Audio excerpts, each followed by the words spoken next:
जय माता दी। माँ भगवती की कृपा सदैव आप सभी पर बनी रहे। आज गुप्त नवरात्रि का 9वां दिन है और आज के दिन महाविद्या माँ मातंगी का और माँ भगवती के 9वें स्वरूप माँ सिद्धिदात्री की पूजा का विधान है। और कल गुप्त नवरात्रि का 10वां और अंतिम दिन रहेगा। कल गुप्त नवरात्रि व्रत समाप्त हो रहे हैं। आज की इस वीडियो में सुनिए महाविद्या माँ मातंगी की कथा, महिमा और माँ सिद्धिदात्री की कथा के बारे में। आज की कथाओं से पहले आपको बताते हैं कि 16 श्रृंगार का प्रकट्य कैसे हुआ और माँ को यह 16 श्रृंगार क्यों अर्पित किए जाते हैं। सृष्टि के प्रथम कल्प में एक बार मिथ्या देवी अपने पति अधर्म और भाई कपट के साथ मिलकर भूलोक पर घर घर अत्याचार फैला रही थी। लोभ ने अपनी दोनों पत्नियों सुधा और पिपसा के साथ मनुष्य का जीना दुर्लभ कर रखा था। लोग एक दूसरे का धन, भूमि, पुत्री तथा पत्नियों का हरण करने लगे। चारों ओर व्यभिचार अत्याचार फैल गया। अधर्म और मिथ्या देवी का शासन हो गया। प्रजा त्राय त्राय होकर त्राही माँ करने लगी। तब सप्त ऋषियों ने महामाया परमेश्वरी की उपासना और कठिन तप किया।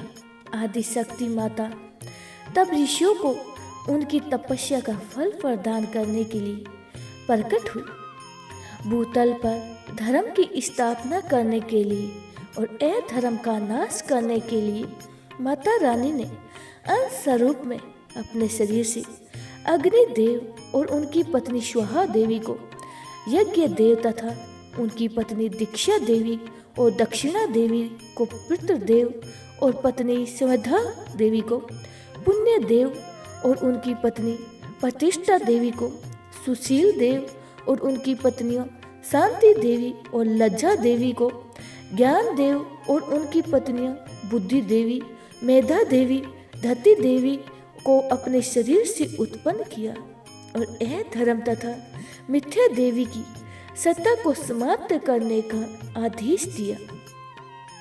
हजारों वर्षों तक बड़ा भीषण युद्ध चला, लेकिन मिथ्या देवी को कोई भी हरा नहीं पाया। यह देखकर माता परमेश्वरी ने अपने शरीर से पुनः वैराग्य देव तथा उनकी पत्नी श्रद्धा देवी और भक्ति देवी को वायु देव और उनकी पत्नी शस्त्र देवी को महादेव तथा उनकी पत्नी दया देवी को सुख देव तथा उनकी पत्नी तदंतरा देवी और प्रीति देवी को तथा रुद्र देव और उनकी पत्नी कालांगिनी देवी को अपने शरीर से उत्पन्न किया। फिर से उन सब के बीच भीषण युद्ध छिड़ गया। एक ही क्षण में रुद्र देव और उनकी पत्नी काला अग्नि देवी ने मिथ्या देवी तथा अधर्म और कपट को तथा उनके सभी साथियों को बंदी बना लिया। 1000 वर्षों तक बंदी गृह में मिथ्या देवी पड़ी रही और उसी कारागार में रुद्रदेव और उनकी पत्नी काला अग्नि देवी ने तपस्या में लीन रही। मिथ्या देवी की तपस्या से प्रसन्न होकर आखिरकार रुद्रदेव और माता कालांगिनी देवी प्रकट हुई और मिथ्या देवी को आशीर्वाद दिया। रुद्रदेव ने मिथ्या देवी को आशीर्वाद देते हुए कहा, हे मिथ्या देवी, सतयुग में तुम अदृश्य रहोगी, त्रेता युग में तुम सूक्ष्म रूप में रहोगी, द्वापर युग में तुम आधे शरीर से रहोगी और कलयुग में तुम संपूर्ण शरीर से रहोगी। कलयुग में ही सर्वत्र तुम्हारा शासन होगा। तब माता कालांगिनी देवी ने मिथ्या देवी को आशीर्वाद स्वरूप कहा, हे मिथ्या देवी, हमारे शरीर के 16 श्रृंगारों का अंश रूप से धरती पर अवतरण हुआ है। तुम उनके पास कभी मत जाना, नहीं तो तुम वहीं भस्म हो जाओगी। देवी की बात सुनकर मिथ्या देवी ने हाथ जोड़ के पूछा, माते, आपके 16 श्रृंगार अंश रूप से कहाँ कहाँ पर है, कृपया बतलाइए। तब माता कहने लगी, हमारी आँख का काजल क्षीर सागर के रूप में है हमारी मांग का संदूक शेष नाग का रूप धारण करके श्री विष्णु की शेष सैया बनकर क्षीर सागर में है और हमारे पांव का महावर वक्ष रूप में कौशल देश में है। जब श्री विष्णु का राम रूप में अवतार होगा तब मेरे भक्त कच्छप का केवट रूप में जन्म होगा। केवट इसी वक्ष को काट कर नाव बनाएंगे और उसी नाव में से केवट विष्णु रूपी श्री राम को गंगा जी के पार उतारेंगे। हमारे बाल की बिंदी गोकुल में गो रूप में धारण करके लाखों की संख्या में श्री कृष्ण अवतार में श्री कृष्ण के साथ रहकर उनकी लीलाओं का रसपान करेगी और हमारी चूड़ियाँ नदियों का रूप धारण करके सरयू नाम से जानी जाएगी। जो श्री राम की लीलाओं का रसास्वादन करेगी। हमारी पायल पीताम्बर का रूप धारण करके हमेशा श्री कृष्ण के शरीर पर विद्यमान रहेगी। हमारे पांव के बिछिया मंद्राचल पर्वत के नाम से जाना जाएगा।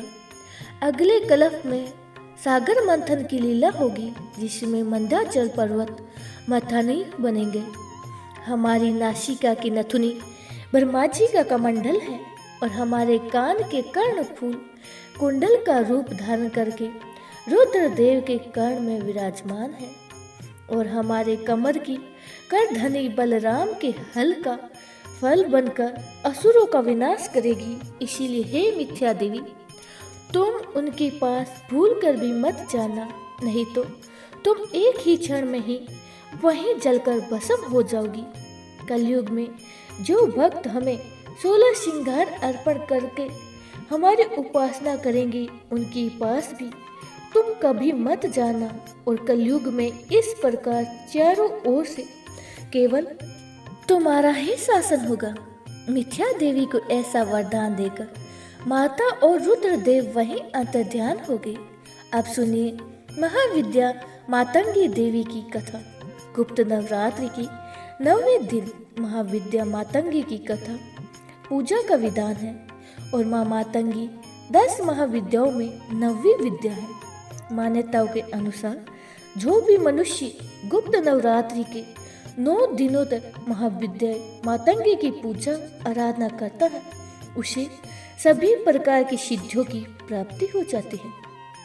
महाविद्या मातंगी अपने भक्तों के सारे कष्टों को दूर कर उन्हें सौभाग्य का आशीर्वाद देती है। महाविद्या मातंगी को वाणी और संगीत की आधिध्यात्री देवी माना जाता है। इसीलिए खास तौर पर संगीत से या कला से जुड़े हुए लोगों को महाविद्या मातंगी की पूजा करनी चाहिए। इसके अलावा इन्हें स्तंभ की देवी भी माना जाता है। शास्त्रों के अनुसार महाविद्या मातंगी की पूजा करने से दाम्पत्य जीवन सुखद हो रहता है। जो भी मनुष्य श्रद्धा पूर्वक इनकी पूजा आराधना करता है उसे ग्रस्त जीवन की सभी सुख मिलते हैं। महाविद्या मातंगी अपने भक्तों की सभी मनोकामनाओं को पूर्ण करके और उनको आशीर्वाद देती है। महाविद्या मातंगी की पूजा का मंत्र है ओम कृत मातंगी सच्चे मन से। इस मंत्र का जाप करने से सभी सुखों की प्राप्ति होती है। शास्त्रों के अनुसार मातंग भगवान शिव का ही एक नाम है। भगवान शिव की आदि शक्ति देवी मातंगी है। देवी मातंगी का रंग श्याम है और यह अपने मस्तक पर चंद्रमा को धारण करती है। मातंगी देवी ने राक्षसों का वध के लिए तेजस रूप धारण किया और महाविद्या मातंगी लाल रंग के वस्त्र धारण करती है। इनकी सवारी सिंह है और यह अपने पैरों में लाल पादुका और गले में लाल माला धारण करती है। महाविद्या के हाथ में धनुष, बाण, शंख, पाश, कटार, छत्र, त्रिशूल, अक्षरमाला आदि विराजमान रहते हैं। शास्त्रों में वर्णन मिलता है कि जो भी मनुष्य पलाश, मल्लिका के फूलों के या बेल पत्रों से माँ मातंगी की पूजा करता है उनके अंदर आकर्षण और स्तंभन शक्ति का विकास होता है। देवी मातंगी की साधना रात्रि में की जाती है और इनकी पूजा करने के लिए सबसे पहले स्नान करने के बाद लाल रंग के वस्त्र धारण करें। अपने घर में मंदिर के सामने बैठकर या पूजा के कमरे में पश्चिम दिशा की ओर मुख करके बैठ जाए। बैठने के लिए हमेशा लाल रंग के ऊनी आसन का प्रयोग करें और अपने सामने लकड़ी का एक चौकी रखें। उस पर गंगा जल छिड़क कर शुद्ध कर ले। चौकी पर लाल वस्त्र बिछाएं। माँ मातंगी की साधना से महाविद्या मातंगी की तस्वीर, यंत्र और लाल मूंगे की माला बहुत ही महत्वपूर्ण होती है। अगर आपके पास ये सभी चीजें उपलब्ध नहीं है तो किसी तांबे की प्लेट में स्वास्तिक बनाएं और उसके ऊपर एक सुपारी स्थापित कर दें और इस सुपारी को ही यंत्र बांधकर पूजा कर सकते हैं। अब माँ मातंगी की तस्वीर के सामने शुद्ध घी का दीपक जलाएं और माँ को लाल रंग के पुष्प अर्पित करें। इसके बाद देवी मातंगी के कवच का पाठ करें। देवी मातंगी का साधना करते समय साधक को पूरी श्रद्धा और आस्था के साथ सभी नियमों का पालन करना चाहिए। इस प्रकार सच्चे मन से ही की गई पूजा से मनुष्य की जीवन से दरिद्रता दूर हो जाती है और दुर्भाग्य सौभाग्य में बदल जाता है और कभी धन की कमी का सामना नहीं करना पड़ता है। भक्तों की जैसी मनोकामनाएं हो वह मनोकामनाएं पूरी हो जाती हैं। सबसे विशेष बात की महाविद्या मातंगी को जूठन का प्रसाद अर्पित किया जाता है। जूठा भोग लगाया जाता है। एकमात्र महाविद्या मातंगी देवी ऐसी है जिन्हें जूठा प्रसाद अर्पित किया जाता है। इस बात का ध्यान रखें, आप जो भी माँ को चाय, फल या मिठाई का या सात्विक भोजन का फलहार का भोग लगा रहे हैं उसे आप किसी भी छोटी कन्या को पहले खिला दें। छोटी कन्या आसपास ना हो तो किसी सुहागिन महिला को आप खिला दें और या फिर आप गौ माता को खिला दें और फिर उसके बाद ही आप माँ मातंगी देवी को यह भोग या प्रसाद अर्पित करें। पौराणिक कथा के अनुसार मातंग ऋषि की पुत्री है माता मातंगी। एक बार भगवान विष्णु और उनकी पत्नी लक्ष्मी जी भगवान शिव तथा पार्वती जी से मिलने के लिए उनके निवास स्थान कैलाश शिखर पर गए। भगवान विष्णु अपने साथ कुछ खाने की सामग्री भी लेकर गए और शिव जी को उन्हें वह सामग्री भेंट कर दी। भगवान शिव तथा पार्वती जी ने भोजन किया लेकिन कुछ अंश धरती पर गिर गए। उन गिरे हुए भोजन के भागों में से एक श्याम वर्ण वाली दासी ने जन्म लिया जो मातंगी नाम से विख्यात हुई। अन्य पुराणों में इन्हें मातंग ऋषि की पुत्री के रूप में जन्म लेने के कारण उनका नाम मातंगी पड़ा। ऐसा ही माना जाता है महाविद्या मातंगी की सबसे पहले आराधना भगवान विष्णु ने की थी। वह भगवान विष्णु जी की आदि शक्ति भी मानी जाती है। कहते हैं कि जब भगवान विष्णु द्वारा लाए गए भोजन में से भगवान शिव और माता पार्वती भोजन कर रहे थे तो उस थाली में से जो भोजन का कुछ अंश धरती पर गिरा था उसी झूठे अंश से मातंगी देवी का जन्म हुआ। इसी कारण से माता के इस स्वरूप को हमेशा जूठन का ही भोग लगाया जाता है और इसी कारण से इनका नाम उचिष्ट मातंगिनी भी पड़ा, यानी कि जिसे बच्चे हुए भोजन या जूठे का भोग लगाया जाए। असल में देवी माँ ही इस रूप को धारण करने का मूल उद्देश्य ये था कि संसार में जो भी छोटी और निम्न जाति के लोग हैं उनकी रक्षा हो सके और उन्हें भी सम्मान मिल सके, सामाजिक स्थिति को सुधारा जा सके। क्योंकि एक बार ऐसे ही इंद्र ने चंडालिनी स्त्रियों को कैलाश पर्वत पर आने से रोक दिया। हालांकि वह भगवान शिव और माता पार्वती की बहुत ही बड़ी भक्त थी, लेकिन इस प्रकार जीवन जीने के कारण और चंडालिनी होने के कारण उनको रोक दिया गया था। तब माता ने मातंगी स्वरूप से प्रकट होकर उन्हें अपना संरक्षण प्रदान कराया था और उनकी रक्षा भी की थी। देवराज को दंडित किया। तब से उन्होंने सभी प्रकार की चंडाल स्त्री शक्ति और शमशान में वास करने वाली ऐसी शक्तियों को अपने अधीन कर लिया और उन्हें जीवन प्रदान किया। उन्होंने तंत्र की एक शक्ति के रूप में विकसित किया था। इसी कारण से चंडालिनी शक्तियों को माता के अधीन माना जाता है। माता मातंगी ऐसे स्वरूप का प्रदर्शन करती है जिससे हम महावशीकरण की शक्ति प्राप्त करते हैं। मातंगी देवी का स्वरूप माता सरस्वती के समान है, इसीलिए माता सरस्वती की पूजा के समान ही भक्तों को लाभ मिलता है।